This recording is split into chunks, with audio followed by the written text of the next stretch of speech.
Assalamualaikum warahmatullahi wabarakatuh.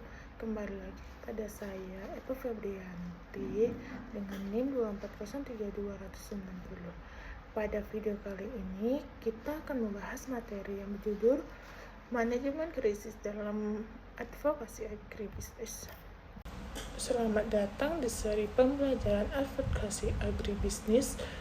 Pada pertemuan kali ini kita akan membahas satu topik yang mungkin terdengar teknis, tapi sebenarnya sangat dekat dengan kehidupan sehari-hari siapapun yang bergerak di dunia agribisnis pertanian, perkebunan, maupun agribisnis secara umum.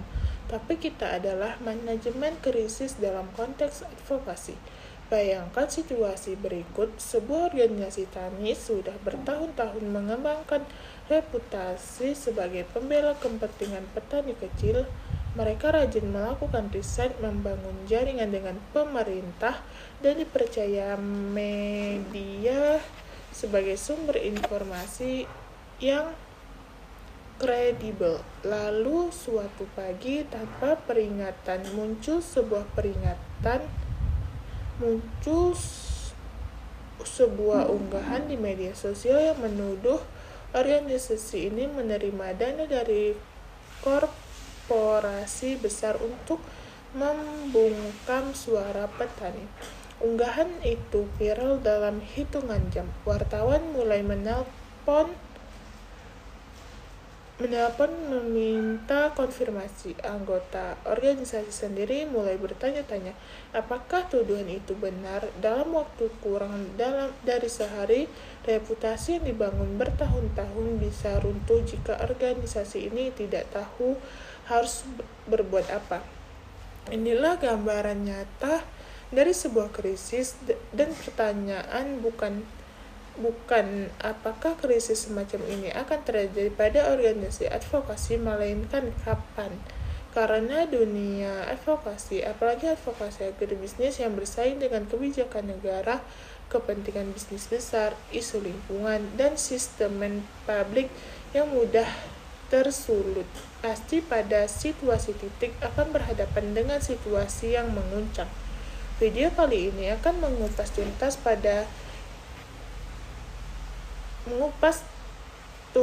apa itu manajemen krisis, rentan terhadap krisis, jenis-jenis krisis yang paling sering muncul dalam praktik advokasi, dan yang paling penting strategi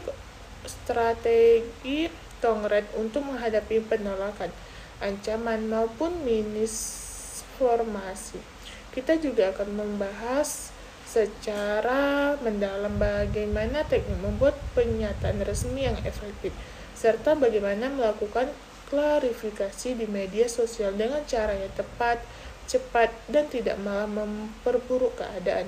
Materi ini disusun bukan hanya untuk dipahami secara teori, tapi supaya bisa langsung dipraktikkan. Karena itu, supaya video ini kita akan banyak menggunakan contoh kasus yang relevan dengan dunia pertanian dan agribisnis di Indonesia, supaya gambarannya terasa dekat dan aplikatif. Mari kita mulai dari pertanyaan paling besar, apa sebenarnya yang dimaksud dengan manajemen krisis dalam konteks agribisnis? Selanjutnya, memahami konsep manajemen krisis dalam advokasi. Manajemen krisis, jika kita definisikan secara sederhana, adalah serangkaian proses dan tindakan yang terancam untuk mempersiapkan, merespon, dan pulih dari peristiwa tak terduga yang berpotensi merugikan tujuan advokasi, kredibilitas organisasi atau kelompok yang diwakili. Tujuan akhirnya ada dua. Pertama, meminimalkan dampak negatif yang muncul. Kedua, jika kemungkinan justru mengubah krisis tersebut menjadi peluang. Ada beberapa hal yang perlu kita bedah dari definisi ini. Pertama, kata kunci terencana. Manajemen krisis bukan sekedar reaksi spontan ketika masalah muncul. Ia adalah sebuah sistem yang dipersiapkan jauh sebelum krisis benar-benar terjadi. Organisasi yang baik Tidak menunggu api menyala baru mencari alat pemadam. Mereka sudah menyiapkan alat pemadam, jalur evakuasi, dan tim yang tahu apa yang harus dilakukan jauh sebelum ada tanda-tanda kebakaran. Kedua, ada 3 phase yang disebutkan dalam definisi tadi, yaitu mempersiapkan, merespon, dan pulih. Ketiga fase ini sering disebut dengan siklus manajemen krisis. Fase persiapan berarti organisasi membangun sistem peringatan dini, menyiapkan tim, menyusun protokol komunikasi, dan melatih juru bicara. Fase respon adalah momen ketika krisis benar-benar terjadi dan organisasi yang bertindak cepat, tepat, dan berkoordinasi. Fase pemulihan adalah proses setelah krisis mereda, di mana organisasi mengevaluasi apa yang terjadi, memperbaiki reputasi jika tidak perlu, dan memperkuat sistem supaya lebih siap menghadapi krisis berikutnya. Ketiga, mengapa manajemen krisis penting khusus dalam konteks advokasi? Advokasi pada dasarnya adalah kerja mempengaruhi opini publik yang kebijakan. Modal utama sebuah organisasi advokasi bukanlah aset fisik atau kekayaan finansial, melainkan kepercayaan publik, kepercayaan mitra, kepercayaan pembuat kebijakan, dan kepercayaan kelompok yang diwakili.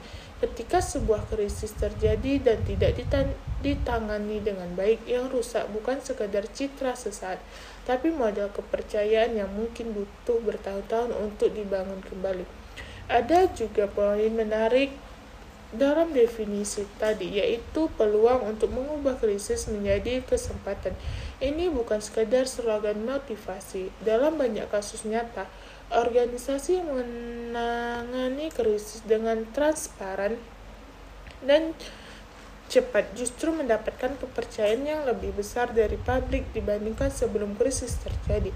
Publik cenderung menghargai organisasi yang mau mengakui kesalahan, terbuka menjelaskan situasi, dan menunjukkan langkah perbaikan yang korek. Sebaliknya, organisasi yang menutupi pengabaian atau merespon secara definisi justru akan kehilangan kepercayaan jauh lebih besar meskipun krisis awalnya kecil. Sekarang mari kita pikirkan mengapa sektor agribisnis secara khusus sangat rentan terhadap krisis dibandingkan sektor lain. Ada beberapa alasan struktural. Pertama, agribisnis menyangkut kebutuhan dasar manusia, yaitu pangan. Apapun yang menyangkut harga pangan, ketersediaan pangan, atau keamanan pangan akan sangat cepat menyusut emosi publik karena menyentuh langsung kehidupan sehari-hari jutaan orang.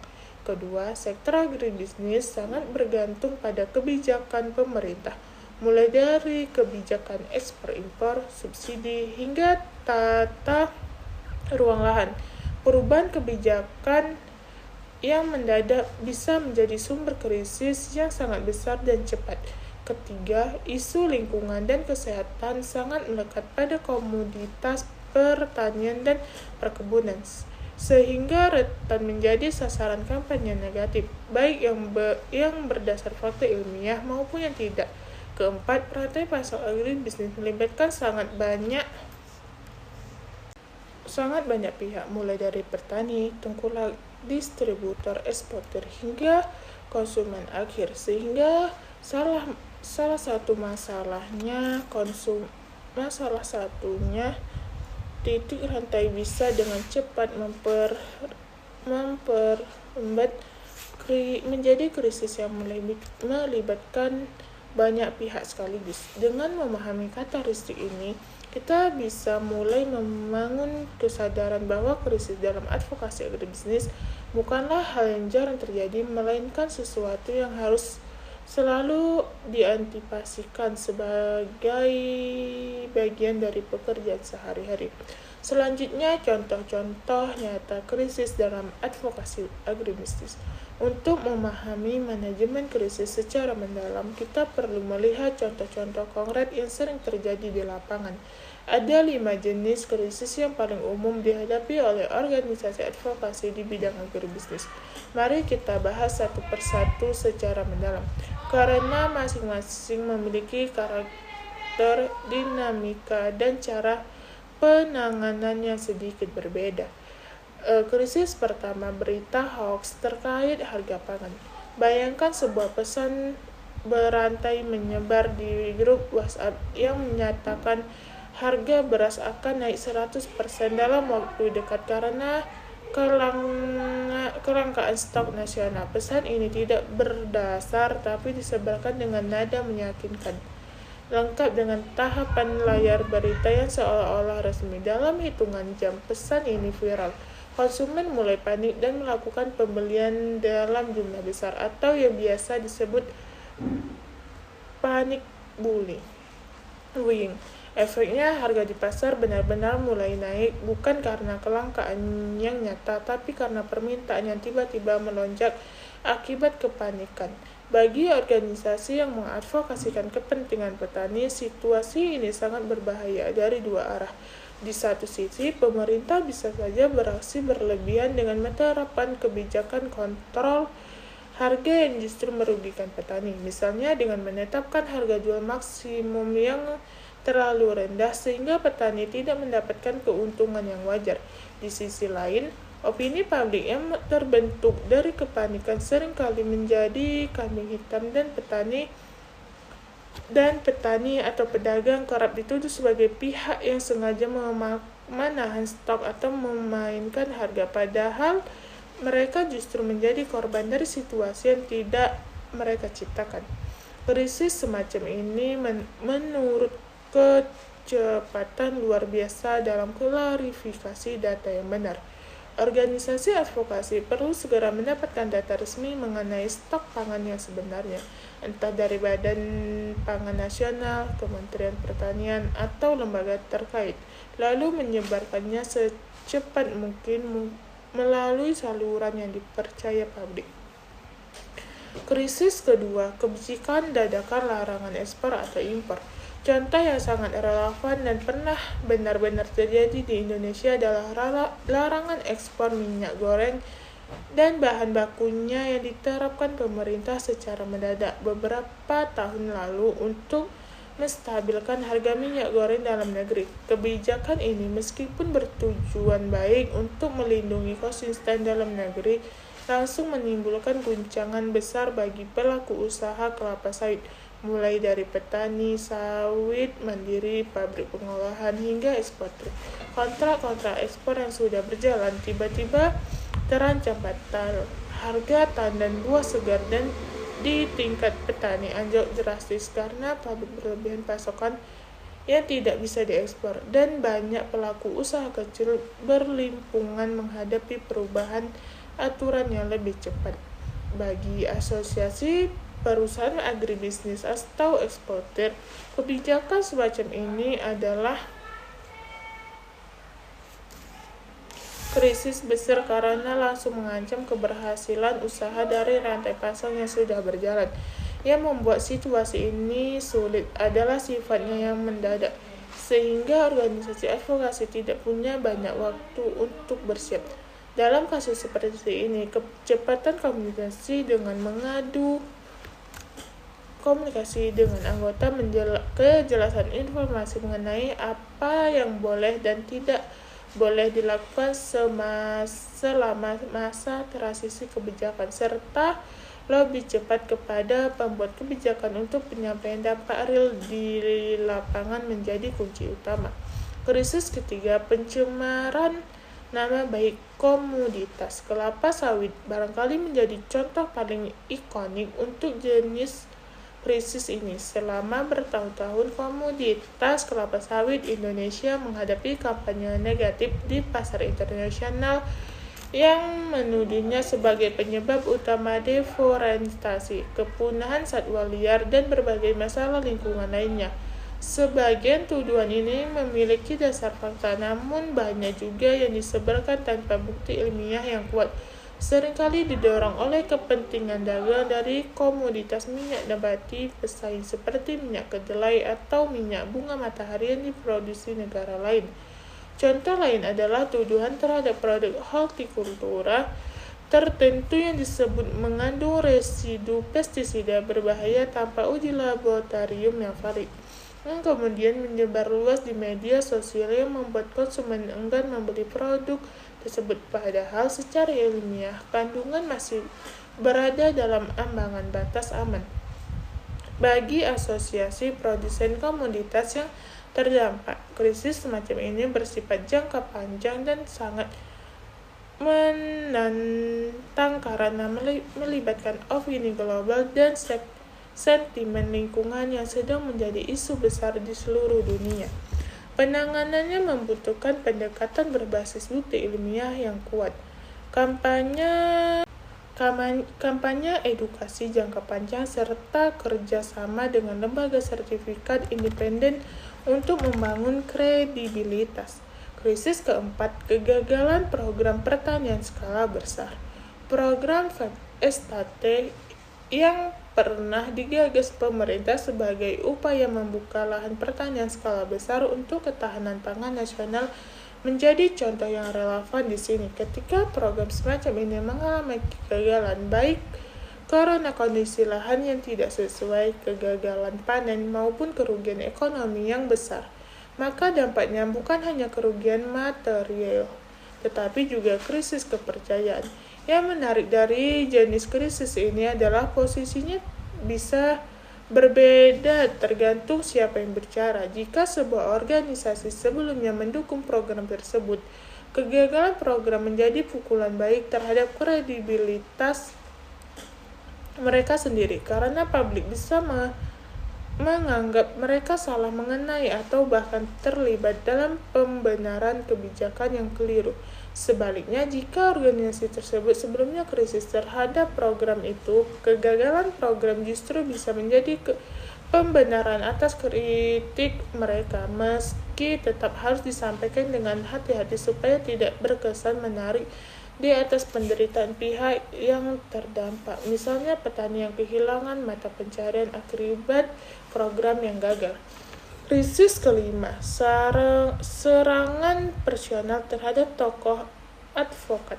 Dalam dunia advokasi, seringkali ada satu atau beberapa figur yang menjadi wajah dan suara utama organisasi. Ketika figur ini diserang secara personal, misalnya dituduh melakukan kooperasi, menjadi konflik kepentingan, atau melakukan pelanggaran etika tanpa bukti yang jelas, dampaknya bisa jauh melampaui individu tersebut dan merabat ke seluruh gerakan advokasi yang dipimpinnya. Serangan macam ini seringkali bersifat sangat personal dan emosional, sehingga menuntut kehati-hatian ekstra dalam merespon secara emosional atau defensif justru bisa memperkuat persepsi bahwa tuduhan tersebut benar. Sebaliknya, organisasi perlu memisahkan antara pembelaan terhadap individu dan keberlanjutan misi advokasi itu sendiri, sehingga gerakan tidak runtuh hanya karena satu orang diserang. Dari kelima contoh ini, kita bisa melihat pola yang sama. Krisis dalam advokasi agribisnis hampir selalu melibatkan kombinasi antara fakta, persepsi publik, kepentingan politik atau dagang, serta kecepatan penyebaran informasi di era digital. Memahami pola ini adalah langkah pertama sebelum kita masuk ke pembahasan strategi penanganannya. Selanjutnya, penghantar strategi menghadapi penolakan, ancaman, dan misinformasi. Setelah memahami jenis-jenis krisis yang mungkin terjadi, sekarang kita masuk ke bagian inti dari video ini, yaitu bagaimana strategi menghadapi penolakan, ancaman, atau misinformasi secara sistematis. Perlu digarisbawahi di awal bahwa menghadapi situasi semacam ini memerlukan respon yang cepat, terkoordinasi, dan strategis.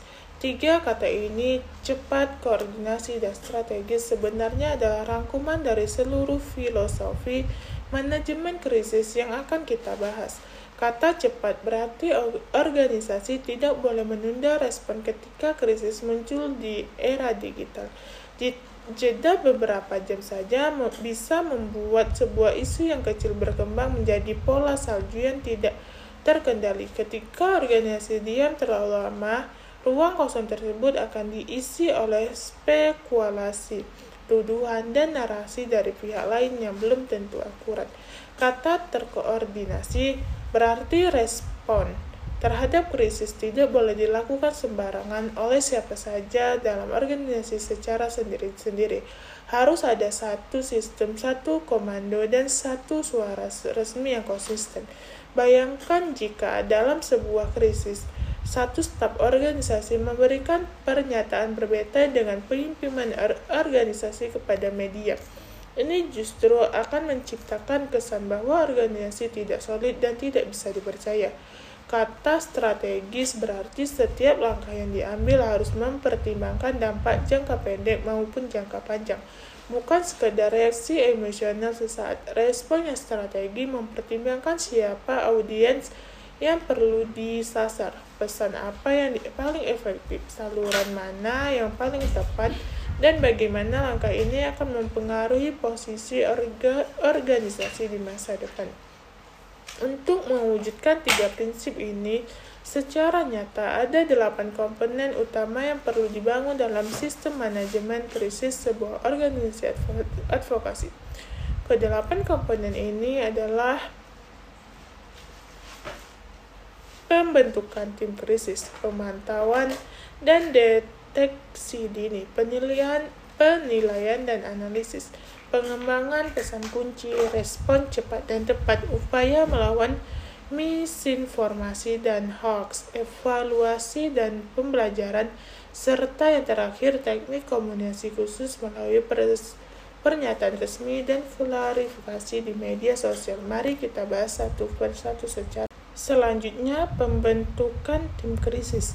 Komponen pertama dan paling fundamental dalam manajemen krisis adalah pembentukan tim krisis. Tanpa tim yang jelas, semua strategi lain yang akan kita bahas nantinya tidak akan bisa dijalankan dengan baik karena tidak ada yang bertanggung jawab mengeksekusinya. Tim krisis idealnya terdiri dari beberapa peran kunci. Pertama, juru bicara. Ini adalah yang akan menjadi wajah resmi organisasi di depan media dan publik selama krisis berlangsung. Juru bicara harus dipilih dengan hati-hati. Idealnya orang yang tenang di bawah tekanan, komunikatif dan dipercayai oleh internal organisasi maupun publik.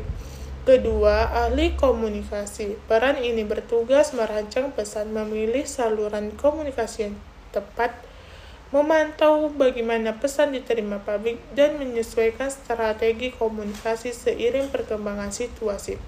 Ketiga, ahli hukum. Jika diperlakukan, tidak semua krisis membutuhkan keterlibatan hukum, tapi untuk krisis yang menyangkut tuduhan pencemaran nama baik, sengketa kontrak, atau petisi tuntutan hukum, kehadiran penasihat hukum sejak awal sangat penting supaya setiap pernyataan yang dikeluarkan tidak menimbulkan risiko hukum baru bagi organisasi. Keempat, perwakilan dari misalnya perwakilan petani itu sendiri. Jika organisasi tersebut adalah asosiasi advokasi petani, kehadiran perwakilan ini sangat penting supaya merespon organisasi benar-benar mencerminkan kepentingan dan realita yang dihadapi kelompok yang diwakili, bukan sekadar kepentingan pengurus organisasi semata. Satu hal yang sangat ditekan dalam pembentukan tim krisis adalah bahwa tim ini harus memiliki otoritas untuk membuat keputusan cepat. Ini poin yang sering diabaikan, namun sangat krusial. Banyak organisasi membentuk tim krisis di atas kertas, tapi ketika krisis benar-benar terjadi, keputusan tetap harus menunggu persetujuan berlapis-lapis dari pimpinan tertinggi yang mungkin tidak bisa dihubungi. Akibatnya, respon menjadi lambat justru karena birokrasi internal, bukan karena kurangnya kesiapan tim. Karena itu, sejak awal organisasi perlu menekankan secara eksplisit bahwa tim krisis memiliki mandat untuk bertindak dan mengeluarkan pernyataan resmi tanpa harus menunggu proses persetujuan yang panjang, tentu dalam koridor dan batasan yang sudah disepakati sebelumnya. Ini seperti memberikan kunci mobil pemadam kebakaran kepada tim yang bertugas, bukan menyimpan di berangkas yang hanya bisa dibuka oleh satu orang saja, orang yang mungkin sedang berada di luar kota. Tim krisis ini idealnya juga sudah dibentuk dan dilatih dengan jauh sebelum krisis terjadi, bukan dadakan ketika masalah sudah muncul. Latihan simulasi krisis di mana tim berlatih menghadapi skenario krisis buatan sangat membantu supaya ketika krisis sungguhan datang, semua anggota tim sudah memiliki bayangan jelas mengenai peran dan langkah yang harus mereka ambil. Selanjutnya, pemantauan dan deteksi dini. Komponen kedua adalah pemantauan dan deteksi dini. Jika pembentukan tim krisis adalah soal siapa yang bertindak, maka pemantauan dan deteksi dini adalah soal bagaimana organisasi bisa tahu lebih awal bahwa krisis sedang mulai terbentuk. Idealnya sebelum krisis tersebut membesar dan tidak terkendali.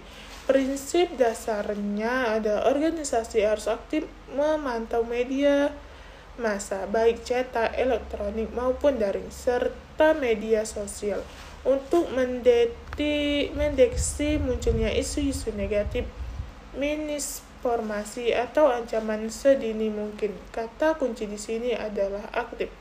Pemantauan tidak boleh bersifat pasif, misalnya hanya mengganggu laporan dari orang lain atau menekankan masalah secara kebetulan. Organisasi perlu memiliki sistem yang secara rutin dan sistematis memadai berbagai kanal informasi.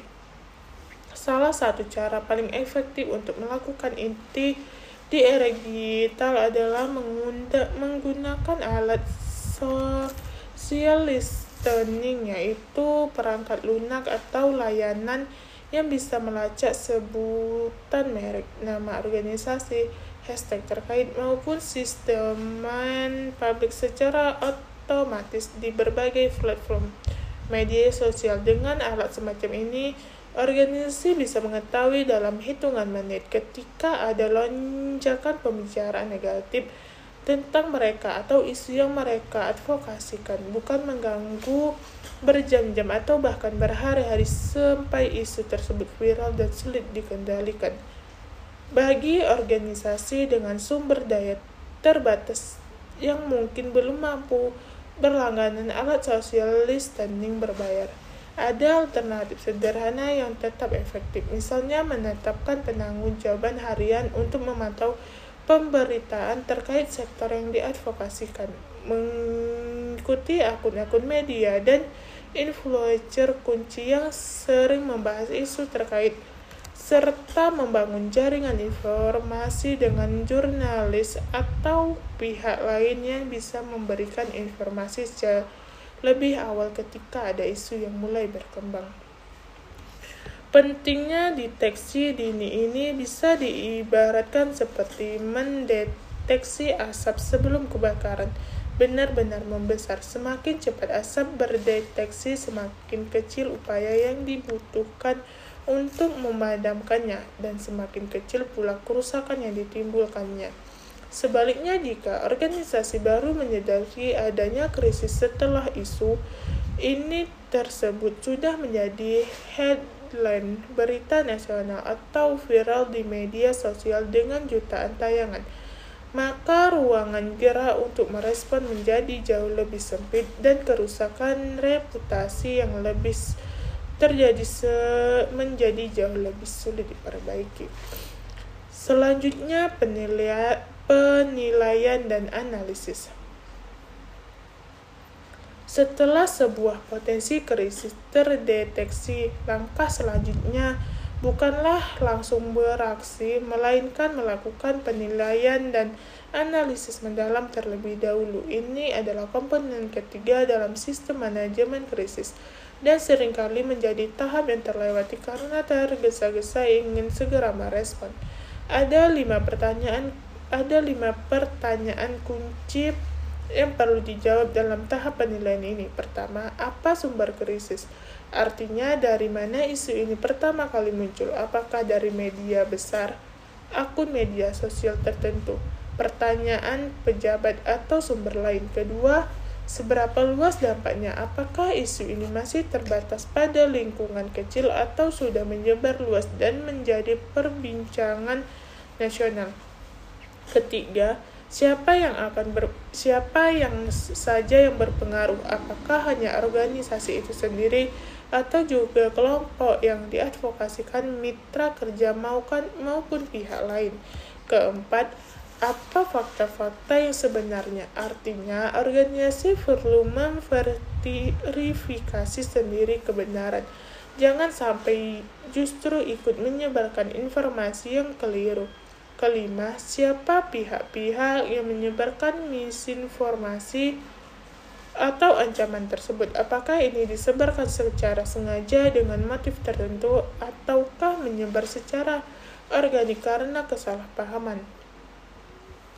Satu hal yang sangat penting untuk ditekan dalam tahap ini adalah kemampuan membedakan antara kritik yang valid dan misinformasi atau hoax. Ini adalah keterampilan yang krusial namun sering diabaikan. Tidak semua tuduhan atau kritik yang muncul saat krisis adalah hal yang salah dan harus dibantah. Terkadang di balik sebuah krisis terdapat kritik yang sebenarnya valid yang berdasar. Misalnya kesalahan nyata yang menang dilakukan organisasi atau kelompok yang diwakilinya. Jika organisasi gagal membedakan ini dari justru membantah semua kritik secara membabi buta sebagai hoax, padahal sebagian ada benarnya, maka respon tersebut justru akan memburuk krisis karena publik akan melihatnya tidak jujur. Sebaliknya, jika kritik tersebut memang valid, langkah yang tepat bukanlah membantahnya, melainkan mengakui kesalahan tersebut secara terbuka dan penyampaian langkah perbaikan yang akan dilakukan. Barulah untuk bagian-bagian informasi yang memang terbukti salah satu sengaja diputarbalikkan, organisasi bisa fokus melakukan klarifikasi dan koreksi. Proses penilaian ini idealnya dilakukan secepat mungkin, namun tetap harus diteliti. Ada ketegangan yang wajar di sisi antara kebutuhan untuk merespon cepat dan kebutuhan untuk memastikan analisis akurat. Karena itu, tim krisis yang sudah terlatih sebelumnya, seperti yang kita bahas di segmen sebelumnya, akan sangat membantu mempercepat proses ini tanpa mengorbankan ketelitian. Selanjutnya, pengembangan pesan. Setelah penilaian dan analisis selesai dilakukan, organisasi perlu merumuskan apa yang disebut sebagai pesan kunci. Pesan kunci adalah inti dari apa yang ingin disampaikan organisasi kepada publik selama krisis berlangsung, dan pesan ini harus konsisten disampaikan di seluruh saluran komunikasi, mulai dari pernyataan pers, media sosial, hingga percakapan informal dengan wartawan. Ada 4 kriteria utama yang harus dipenuhi oleh pesan kunci yang baik. Pertama, harus jelas, artinya tidak boleh menggunakan bahasa yang berbelit-belit atau jargon yang sulit dipahami publik awam. Kedua, harus ringkas, karena dalam situasi krisis, publik dan media membutuhkan informasi yang bisa dicerna dengan cepat, bukan penjelasan panjang lebar yang justru berkesan berputar-putar dan menghindari inti masalah. Ketiga, harus akurat. Artinya setiap klaim yang disampaikan harus benar, bisa dipertanggungjawabkan dan didukung fakta, karena satu kesalahan informasi saja bisa menjadi krisis atau di atas krisis yang sudah ada. Keempat, harus konsisten. Artinya pesan yang sama harus disampaikan oleh semua pihak dalam organisasi. Tidak boleh ada perbedaan narasi antara satu juru bicara dengan lainnya. Dalam merumuskan pesan kunci, fokus utamanya harus diarahkan pada 3 hal, yaitu penyampaian fakta yang sebenarnya, koreksi terhadap misinformasi yang beredar, supaya publik tidak lupa bahwa di balik krisis ini ada misi yang lebih besar yang sedang diperjuangkan.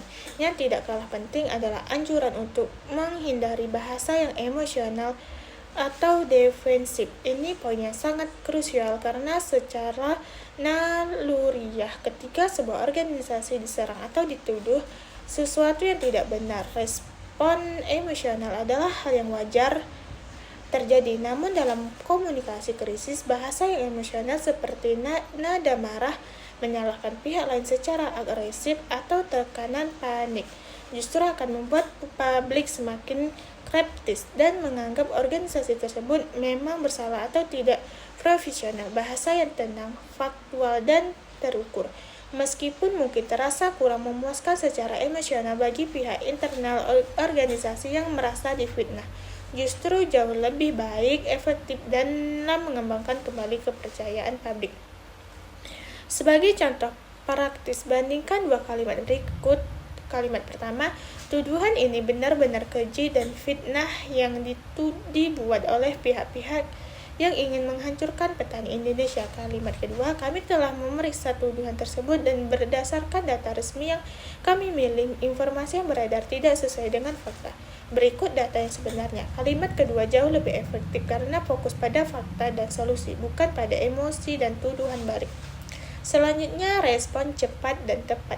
Sekarang kita masuk ke komponen yang barangkali paling menentukan dalam manajemen krisis, yaitu respon cepat dan tepat. Semua persiapan yang sudah kita bahas sebelumnya, mulai dari tim krisis, pemantauan, penilaian, hingga pesan kunci, pada akhirnya akan diuji pada momen ini, yaitu ketika organisasi benar-benar harus bertindak. Ada 5 prinsip utama dalam merespon krisis secara cepat dan tepat. Prinsip pertama, jangan menunda respon. Penundaan dapat memperburuk situasi dan menimbulkan persepsi negatif.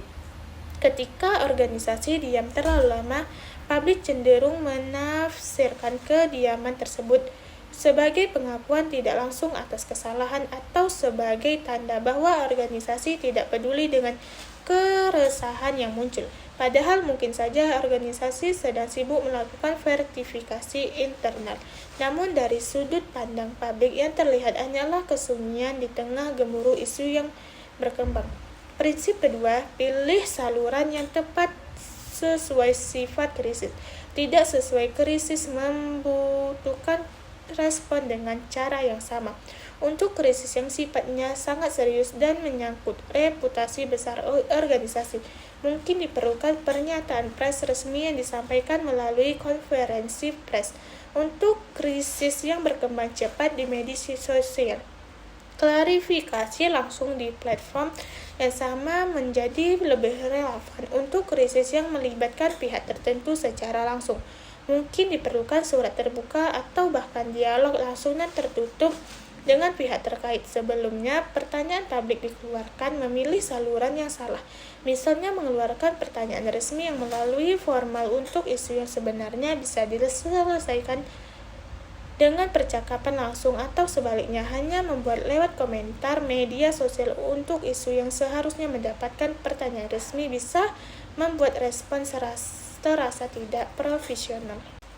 Prinsip ketiga, transparansi, bersikap terbuka dan jujur sejauh mungkin adalah fondasi dari kepercayaan publik. Ini tidak berarti organisasi harus membuka semua informasi internal tanpa batas, tapi berarti organisasi tidak menyembunyikan fakta-fakta penting yang relevan dengan krisis yang sedang dihadapi publik. Transparansi juga berarti seperti berani mengatakan ketika informasi belum lengkap, misalnya dengan menyatakan bahwa organisasi sedang melakukan verifikasi dan akan menyampaikan hasilnya secepat mungkin, daripada memberikan jawabannya setengah-setengah atau mengada-ngada. Prinsip keempat, empati. Akui kekhawatiran publik atau pihak yang berdampak.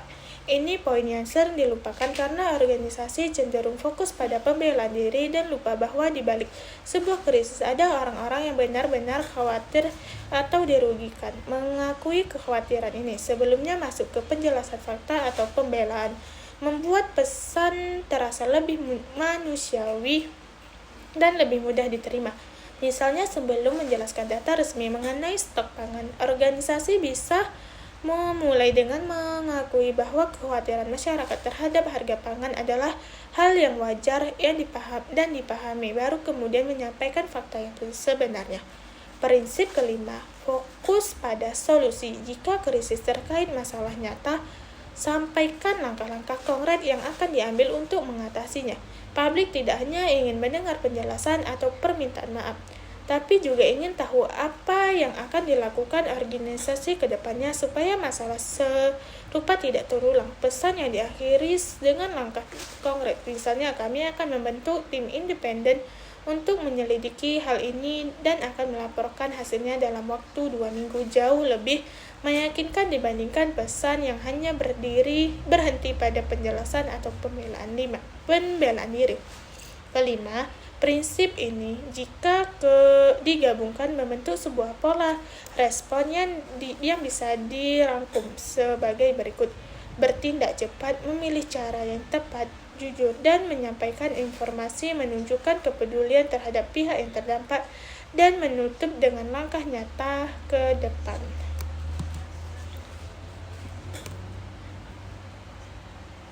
Selanjutnya, melawan misinformasi dan hoax.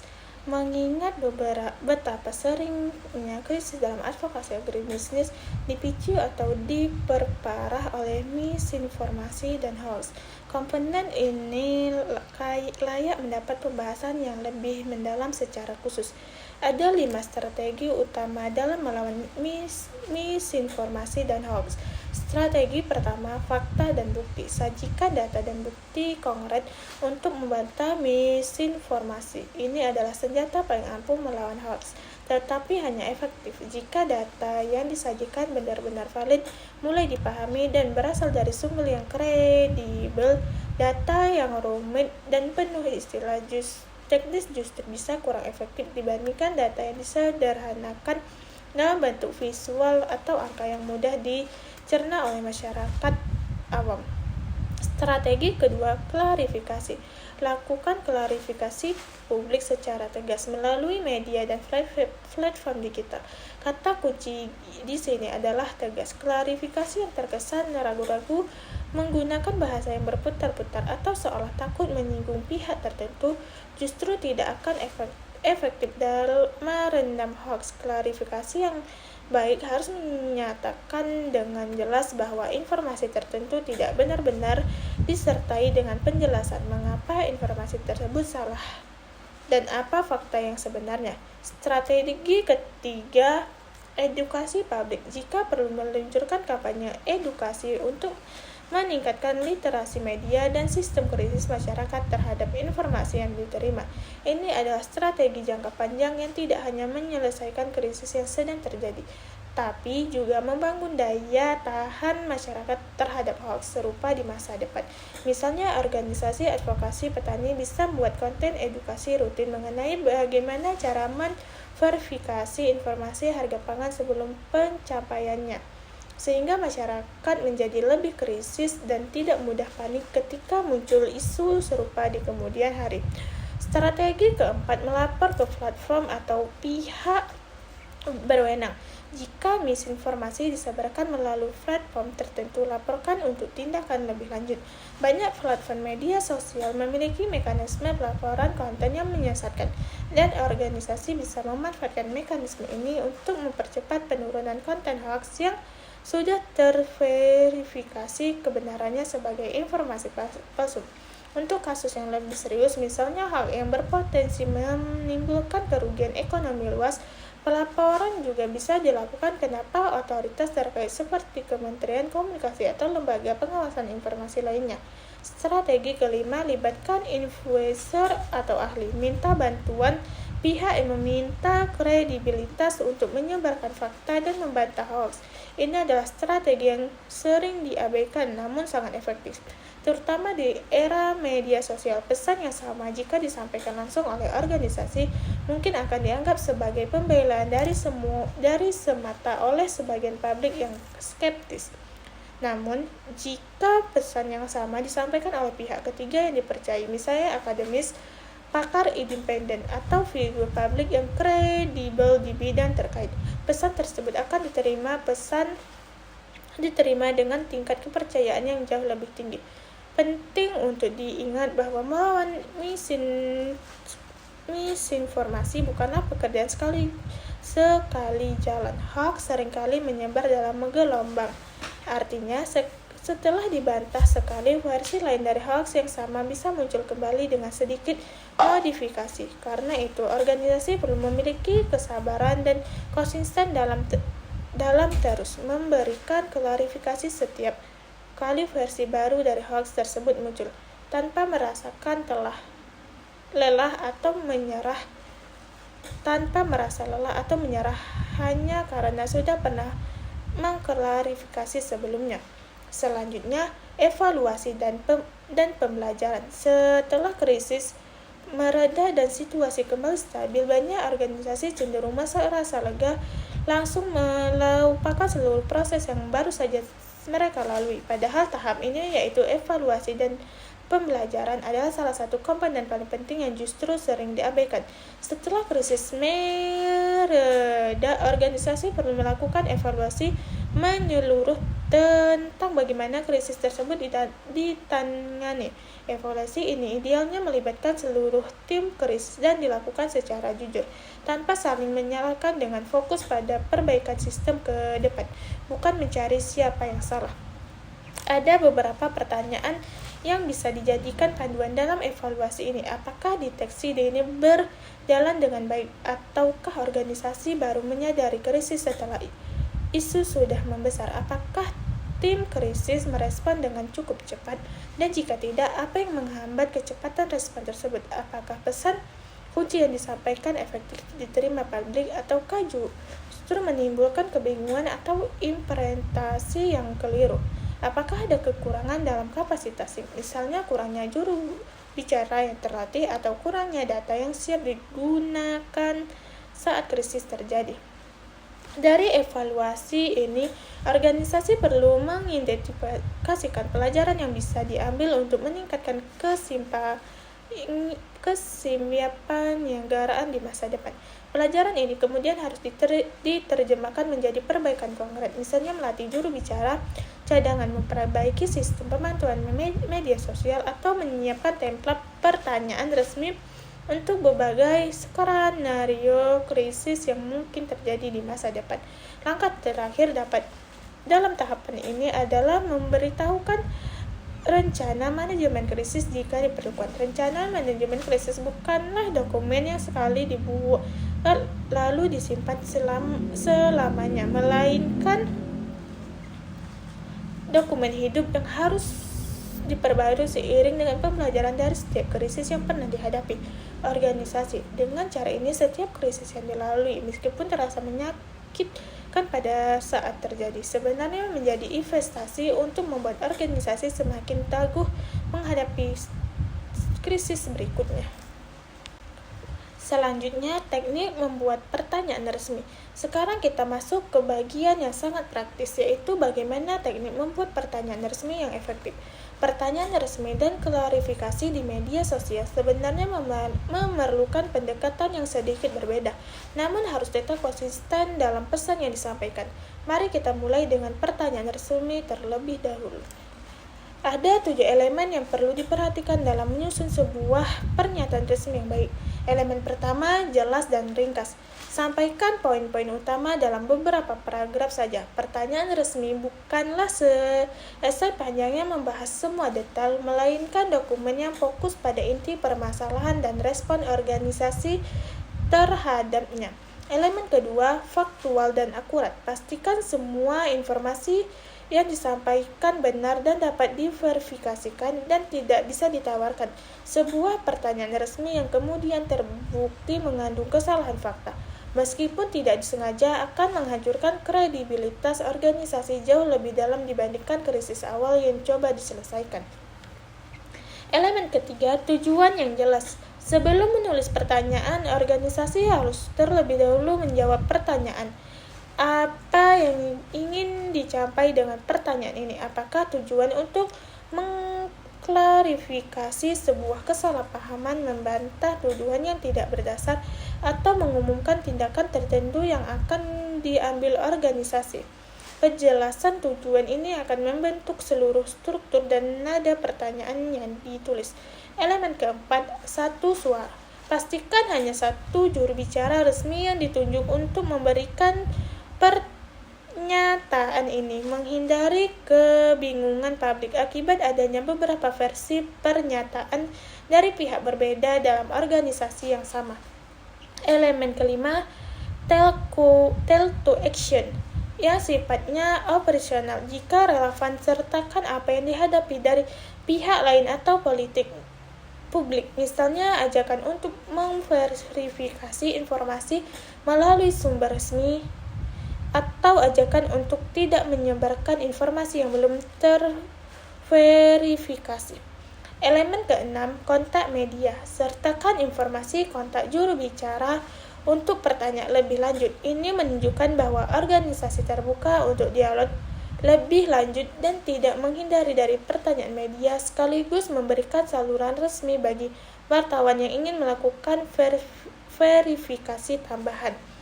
Sebagian gambaran struktur sebuah pertanyaan resmi yang baik biasanya diawali dengan pengakuan singkat terhadap situasi yang sedang berkembang, dilanjutkan dengan penyampaian fakta dan yang sebenarnya secara ringkas dan jelas. Kemudian diakhiri dengan langkah yang akan diambil organisasi serta informasi kontak untuk pertanyaan lebih lanjut. Struktur ini membuat pertanyaan terasa lengkap, namun tetap ringkas dan mudah dicerna oleh media maupun publik umum. Selanjutnya adalah teknik klarifikasi di media sosial. Berbeda dengan pertanyaan resmi yang sifatnya lebih formal dan biasanya disampaikan melalui rilis pers atau situs resmi organisasi, klarifikasi di media sosial memiliki klarifikasi dan tantangan tersendiri yang perlu dipahami secara terpisah. Ada 8 prinsip utama dalam melakukan klarifikasi di media sosial. Prinsip pertama, cepat dan responsif.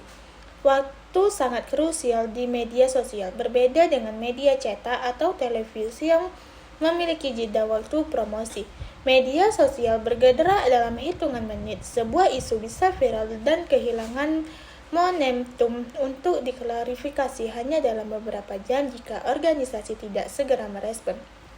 Prinsip kedua, gunakan bahasa yang tepat. Gunakan bahasa yang sesuai dengan platform dan audiens, namun tetap profesional. Bahasa yang digunakan di Twitter atau X misalnya bisa sedikit lebih santai dibandingkan bahasa dalam pernyataan resmi, namun tetap harus menjaga kredibilitas dan tidak terkesan asal-asal. Prinsip ketiga, ringkas dan to the point. Penggunaan media sosial memiliki rentang perhatian yang pendek. Klarifikasi yang bertele-tele akan kehilangan perhatian pembaca sebelum sampai pada inti pesan. Karena itu, sampaikan poin utama di awal bukan di akhir. Prinsip keempat, fokus pada fakta, koreksi misinformasi dengan fakta singkat dan jelas. Hindari godaan untuk terlibat dalam perdebatan panjang atau saling serang di kolom komentar, karena hal ini justru bisa memperbesar isu dan menarik lebih banyak perhatian relatif. Prinsip kelima, gunakan visual yang sifatnya opsional namun sangat dianjurkan. Infografis atau grafik singkat dapat membantu memvisualisasikan data dan memperkuat pesan. Di media sosial, konten visual jauh lebih mudah dibandingkan dan dicerna dibandingkan teks panjang, sehingga klarifikasi yang disertai visual data yang menarik akan lebih efektif menjangkau dan meyakini audiens. Prinsip keenam, gunakan hashtag relevan untuk memastikan pesan menjangkau audiens yang tepat. Hashtag yang tepat bisa membantu klarifikasi ditemukan orang-orang yang sedang mencari informasi terkait isu yang sama, sekaligus membantu mengelompokkan percakapan seputar isu tersebut menjadi lebih mudah dipantau. Prinsip ketujuh, bersiap untuk interaksi. Harapan pertanyaan atau komentar dan bersiaplah untuk meresponnya secara bijaksana. Klarifikasi di media sosial bukanlah komunikasi satu arah seperti pernyataan resmi, melainkan bersifat dua arah, di mana publik bisa langsung memberikan komentar pertanyaan, bahkan menyiapkan tim yang siap merespon interaksi ini secara konsisten dengan pesan kunci yang sudah dirumuskan sebelumnya. Menggabungkan pertanyaan resmi dan klarifikasi media sosial secara bersama dengan pesan yang konsisten namun disesuaikan gaya penyampaiannya sesuai karakter masing-masing kanal adalah kunci komunikasi krisil yang efektif di era digital saat ini, di mana publik mengonsumsi informasi dari berbagai platform sekaligus. Selanjutnya, merangkai semua komponen menjadi satu sistem. Sebelum kita masuk ke penutup, mari kita luangkan waktu untuk merangkai seluruh komponen yang telah kita bahas menjadi satu gambaran besar yang utuh, supaya lebih mudah diingat dan diterapkan. Bayangkan sebuah organisasi advokasi agribisnis menghadapi skenario berikut. Suatu pagi, tim pemantau media sosial mereka mendeteksi lonjakan pembicaraan negatif terkait sebuah isu yang menyerang kredibilitas organisasi. Ini adalah hasil dari komponen pemantauan dan deteksi dini yang telah kita bahas. Begitu terdeteksi, tim krisis yang sudah dibentuk sebelumnya segera berkumpul, baik secara fisik maupun virtual, untuk melakukan penilaian dan analisis. Mereka menelusuri sumber isu, memverifikasi fakta yang sebenarnya, dan membedakan mana bagian yang merupakan kritik valid dan mana yang murni misinformasi. Berdasarkan hasil analisis tersebut, tim menerumuskan pesan kunci yang jelas, ringkas, akurat, dan konsisten, dengan fokus pada fakta dan tanpa nada emosional atau defensif. Pesan kunci ini kemudian menjadi acuan bagi seluruh saluran komunikasi organisasi. Organisasi kemudian merespon secara cepat tanpa menunda, dengan memilih saluran yang tepat sesuai sifat krisis. Misalnya mengeluarkan pernyataan resmi melalui situs dan rilis pers, sekaligus melakukan klarifikasi cepat di media sosial dengan gaya bahasa yang disesuaikan namun tetap konsisten pesannya. Sepanjang proses ini, organisasi tetap menjaga transparansi yang mewujudkan empati kepada pihak yang khawatir dan menyampaikan langkah solusi yang konkret untuk bagian isu yang merupakan misinformasi murni. Organisasi secara khusus melawannya dengan menyajikan data dan bukti, melakukan klarifikasi tegas, melaporkan konten yang menyesatkan ke platform terkait, serta melibatkan pihak ketiga yang kredibel untuk memperkuat pesan. Setelah situasi mereda, organisasi melakukan evaluasi menyeluruh, mengidentifikasi apa yang berjalan baik dan apa yang tidak perlu diperbaiki, lalu memberitahu rencana manajemen krisis mereka supaya lebih siap menghadapi tantangan serupa di masa depan. Skenario ini menunjukkan bahwa manajemen krisis bukanlah kumpulan langkah yang berdiri sendiri-sendiri, melainkan satu sistem yang saling terkait, di mana setiap komponen mendukung komponen lainnya. Kekuatan sebuah sistem manajemen krisis terletak pada seberapa baik seluruh komponen ini komponen ini bekerja sebagai satu kesatuan, bukan pada kehebatan satu komponen tertentu saja. Selanjutnya, penutup dan refleksi.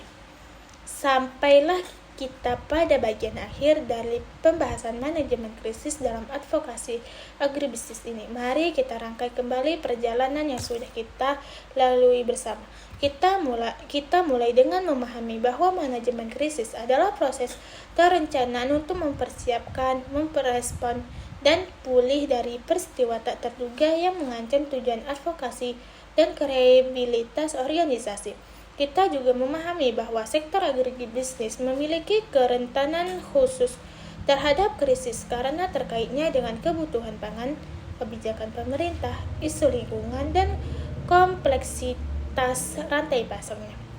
Kita telah membahas 5 contoh nyata krisis dalam advokasi agribisnis, mulai dari hoaks harga pangan, kebijakan dadakan ekspor-impor, pencernaan nama baik komoditas, kegagalan program pertanian skala besar, hingga serangan personal terhadap tokoh advokat. Kita juga mendalami 8 komponen utama dalam sistem manajemen krisis, yaitu pembentukan tim krisis yang memiliki otoritas mengambil keputusan cepat, pemantauan dan deteksi dini menggunakan social listening, penilaian dan analisis yang membedakan kritik valid dari misinformasi, pengembangan pesan kunci yang jelas dan tidak emosional, respon cepat dan tepat dengan 5 prinsip utama, strategi melawan misinformasi dan hoax dengan 5 pendekatan konkret, evaluasi dan pembelajaran pasca krisis, serta teknik khusus dalam menyusun pernyataan resmi dan melakukan klarifikasi di media sosial.